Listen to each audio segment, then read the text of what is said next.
इसके अंदर मैं आपको बता रहा हूँ कि अगर आप इस तरीके से मंदिर की गुंबद पर टाइल्स लगाना चाहते हैं तो इस बात को समझ लेना, क्योंकि अगर इस तरीके से अगर गोलाई होती है ना, और इस तरीके से अगर बड़ी बड़ी टाइल्स लगाती हैं, 1x1 की टाइल्स 1x1.5 की टाइल्स लगाते हैं, तो कैसे लगाना है अगर आपको जानकारी नहीं है, आपको पता नहीं है, आपको कभी आपने टाइल्स को नहीं लगाया है तो उसके बाद नहीं लगा सकते हो। बहुत मुश्किल है, बहुत मुश्किल। अगर लगा भी दोगे ना तो उसके बाद कुछ महीने कुछ सालों में ही टाइल्सें गिर जाएंगी, क्योंकि बहुत इसके अंदर जानकारी प्राप्त होना बहुत ज़रूरी है। देखिए यहाँ पे 1x1.5 का टाइल्स लगा हुआ है, इसको एक में से 2 पीस कर लिए हैं। जैसे अगर लंबाई में 45 सेंटीमीटर होता है तो 22.5 सेंटीमीटर किया है, आधा आधा टाइल्स को काट के इसको लगाया है। क्योंकि अगर गोलाई होती है, अगर हम साबुत टाइल्स लगाना चाहेंगे तो नहीं लग सकती है, लग तो सकती है लेकिन उसके अंदर बहुत मसाला लगेगा, बहुत मसाला लगेगा।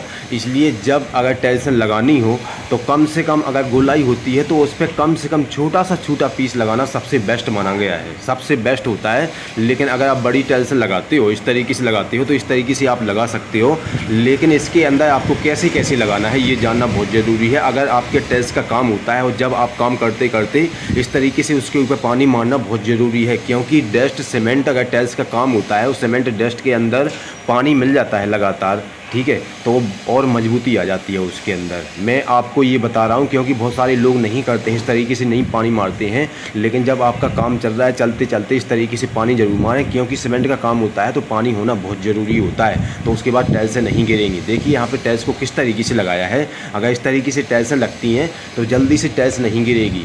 अगर इस तरीके से आप टाइल्स को नहीं लगाते हो तो उसके बाद टाइल्सें गिरेंगी, क्योंकि अगर गोलाई में होती है, ठीक है, तो इसके अंदर कम से कम 1 से 1.5 इंची का गैप आ जाता है, 1 से 1.5 इंची का गैप आ जाता है। देखिए यहाँ पे ये सीमेंट है, एक तसले में सीमेंट रखा है, ठीक है, एक तसले में बिल्कुल प्योर सीमेंट रखा है, बिल्कुल गीला सीमेंट रखा है, और पहले से बदरपुर का मसाला है, वो इस तरीके से पहले प्योर सीमेंट लगा देते हैं, पतला पतला, ठीक है। जिस तरीके से प्लास्टर मारते हैं, घोल डालते हैं प्लास्टर करने के लिए, इसी तरीके से इस पर देखिए मोटा मोटा सीमेंट मार देते हैं, ठीक है, पतला पतला, बिल्कुल पतला, बिल्कुल खाली इस दीवार को जहाँ पे टाइल्स लगाना है उसको बिल्कुल पतला पतला सीमेंट लगा देते हैं, इससे पकड़ हो जाती है। ये देखिए यहाँ पे डस्ट का मसाला है, ये कम से कम 4 का मसाला बना हुआ है, 4 का। अगर इस तरीके से हम डस्ट का मसाला इसके ऊपर लगाएंगे और इसके ऊपर टाइल्स को चिपकाएंगे तो बिल्कुल टाइल्स बिल्कुल निकलने का नाम नहीं लेगी, निकलने का नाम नहीं लेगी। लेकिन अगर आप सीमेंट से खाली टाइल्स को लगा देते हो या उसके अंदर सही तरीक़ा से जो नियम फॉलो करने होते हैं, सही जो नियम होता है उस तरीके से आप काम नहीं करते हो तो टाइल्सें गिरेंगी।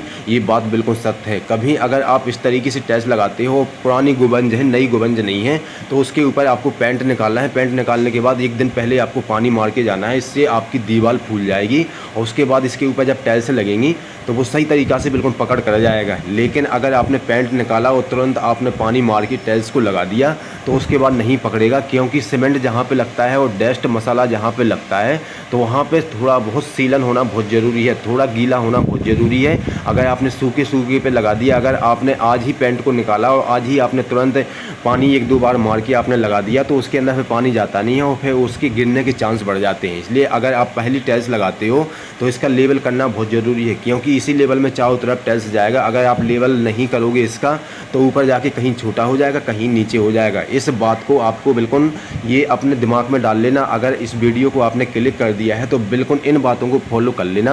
आप अगर इन बातों को फॉलो करते हो उसके बाद इस तरीके से आप काम करते हो तो उस काम में आपको तरक्की मिलेगी, ज़रूर तरक्की मिलेगी। लेकिन आपके पास जानकारी नहीं है, आप जानकारी नहीं लेते हो, उस काम के आप माहिर नहीं बनना चाहते हो, उस काम में आप समय नहीं देते हो, तो आप सही तरीक़ा से काम नहीं कर सकते हो। इसलिए कभी अगर इस तरीके से आप कोई भी काम करते हो दुनिया का, तो उसमें आपको बिल्कुल आपका जिस तरीके से आपको बिल्कुल उसी पे नज़र होना चाहिए उस काम पे कि मुझे किस तरीके से वो काम करना है। इसके अंदर मैं आपको यही बताने वाला था।